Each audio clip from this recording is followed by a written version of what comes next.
Hey biohackers, and thanks so much for tuning into my channel. It's been a long time since I last posted a video, and I do apologize. Today's video is pretty lengthy because I'm trying to be as comprehensive as possible in terms of sharing with you some of the things that I've done to improve my digestion. By no means are these meant to be cures, and I still do struggle quite a bit with digestive issues. Now, if you haven't already, I highly encourage you, please do subscribe to this channel and help support content like this. Give it a thumbs up if any of these items resonate with you, and give me a note in the comment section if you agree, disagree, or if you have any other tips to share. So I understand your time is precious and I respect that, and I'm going to jump right into it. I'm going to share with you 20 things, so it's quite a lot of things that can help or that have helped me improve my digestion, and maybe it might work for you as well. So first thing is intermittent fasting. So if you don't know what intermittent fasting is, it's basically restricting your food consumption to a short window of time of maybe 3 to 4 hours, and then fasting throughout the rest of the period. Now there's no set rule, it's all about how much you can manage. So for example, if I were to do intermittent fasting, I'd limit my meal or my meal consumption to between 10 a.m. to 1 p.m. and then fast the rest of the day. If that's too hard to manage, then I might do 10 a.m. to maybe 4 p.m. and then fast the rest of the day. So it all depends. You can structure it the way it works best for you. Maybe start off with a much larger window within which you consume, but over time try and condense that into a shorter period of time and give your body that additional amount of time to rest, because the digestive system consumes a lot of energy.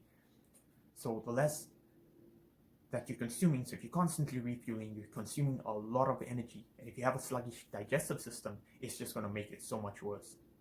Now, I'm not very disciplined in terms of doing this, but I know I should get back into it. It does help in terms of just improving your general digestive system over a period of time. So you're not going to notice the benefits immediately, but over a period of time, it has helped me. Now, the second item is taking digestive enzymes with your meals, because that's because a lot of the foods that we consume today are just depleted in digestive enzymes, and your body may not be as capable or have the ability to produce these enzymes by itself.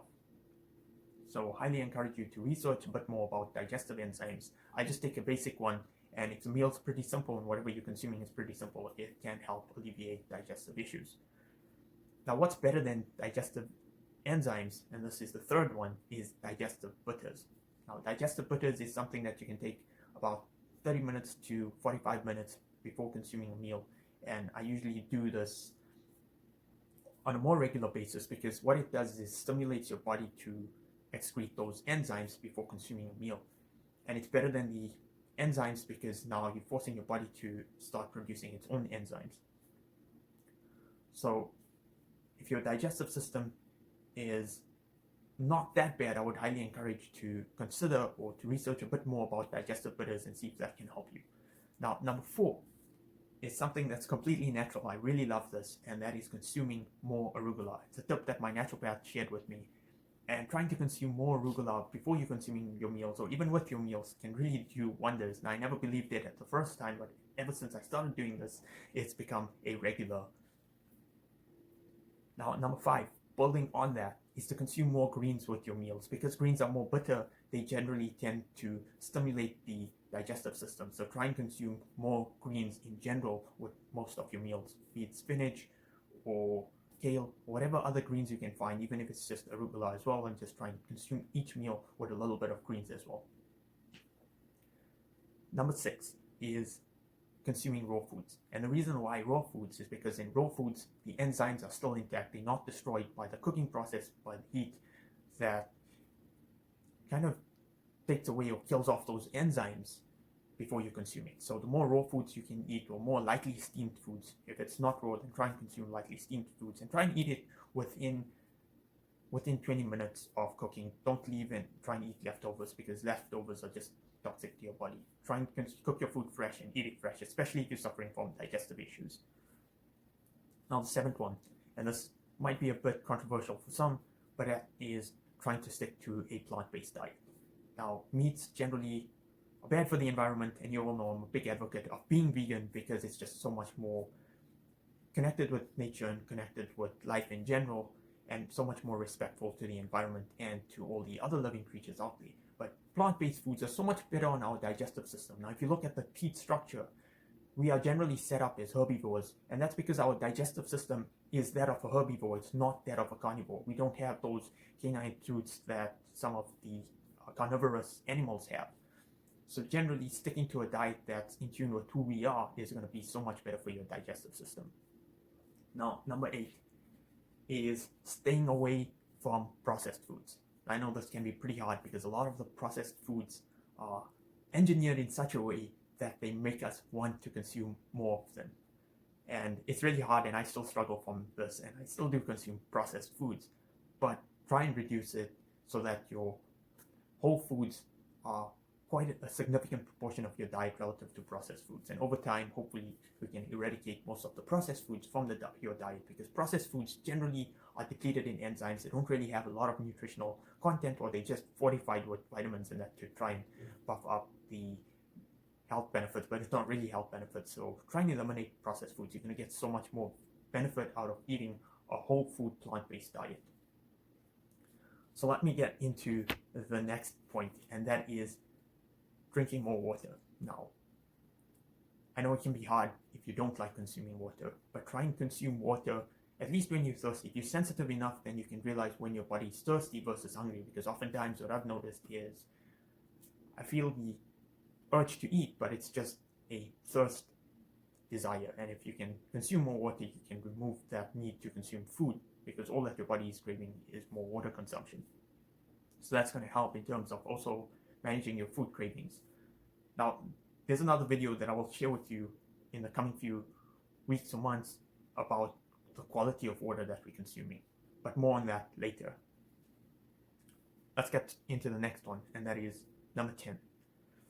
And that is building on the water. Avoid consuming water while you're eating your meals. Now, I used to be really bad at this, and I used to try and chug down water to get the food down my throat, and it's really a bad thing to do because it weakens the digestive system, or the digestive fires when that digestive process is going on. So try and avoid consuming water 30 minutes before your meal and 30 minutes or within that 30-minute time frame after your meal.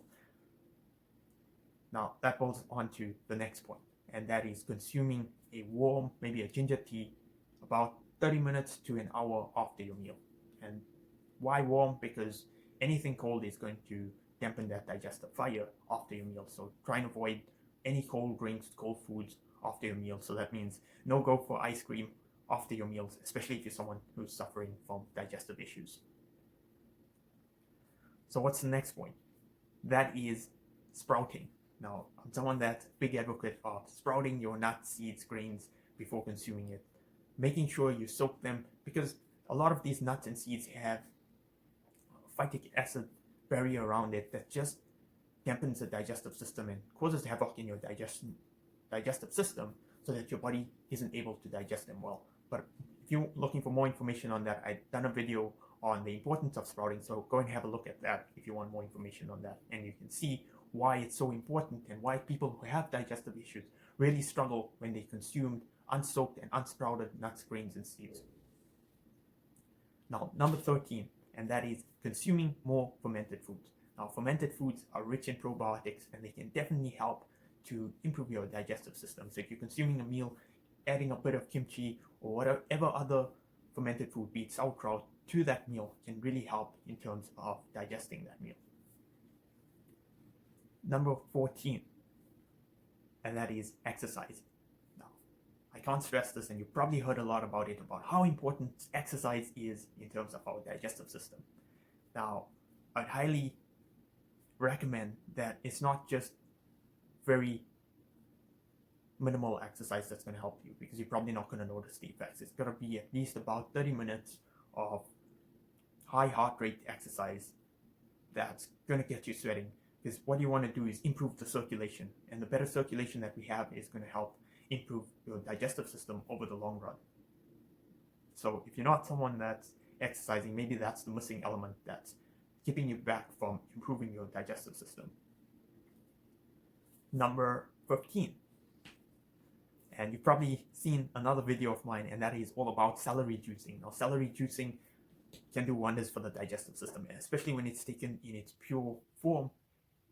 It's really a miracle in terms of improving your digestive system. Sometimes I can even go without the bitters and the enzymes if I just do pure celery juicing at least a couple of hours before consuming my meal. So that's something to look into and to do a bit of further research if you're thinking about that as an option. So building on to that point and going on to number 16, something else that has really helped me is try and incorporate more vegetable juicing.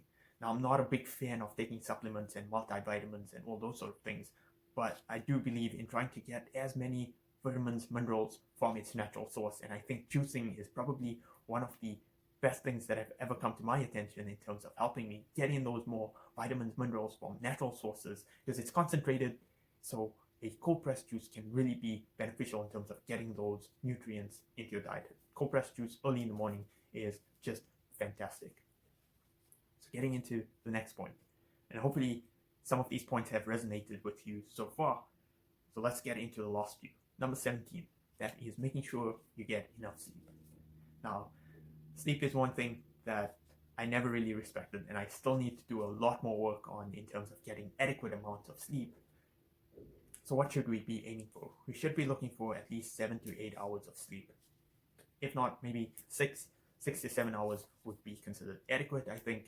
And I've generally noticed quite a huge impact on the digestive system depending on the amount of sleep that you get. Generally, when I sleep less than 6 hours, I tend to consume more junk foods and just feel like the urge to eat constantly, and that's because the body is just looking for energy and it's so run down. So the importance of sleep can really do wonders in terms of even managing the intermittent fasting better. Sleep is really important. So the next point is managing stress. Now, stress can really hamper the digestive system. So if you're someone that's really sensitive to the amount of stress that you're experiencing, stress can really impact your ability to digest foods, especially making sure that you're in a relatively calm state before consuming your meals. If you're feeling really angry or your emotions are just all over the show, try and avoid eating. Wait for yourself to calm down and then consume your meals, because your digestive system's just not going to respond well whenever you're in a stressed out situation. So that bolts onto the next point, and that is something that I know I can do a whole lot more work on because it's really hard, and that is mindful eating. So making sure that you're paying attention and not being distracted and having your mind wander elsewhere while you're consuming your food. So don't try and eat in front of the TV or try and multitask while eating, especially with the pandemic going on and a lot of people working from home. Try not to eat in front of your laptop. Take that time and try and really focus on the food that you're eating. Something I know I need to do a lot more work on in terms of improving the digestive system by paying more attention to the food that you're consuming and really taking that time to appreciate how fortunate we are to be able to consume the lovely meal that's being placed in front of you. Now, number 20 and the final point is trying to incorporate more probiotic foods. So probiotic foods such as coconut kefir or any other probiotic rich food, and a lot of them you can make by yourself. So I highly encourage you to try and incorporate more probiotic foods into your diet to improve your digestive system.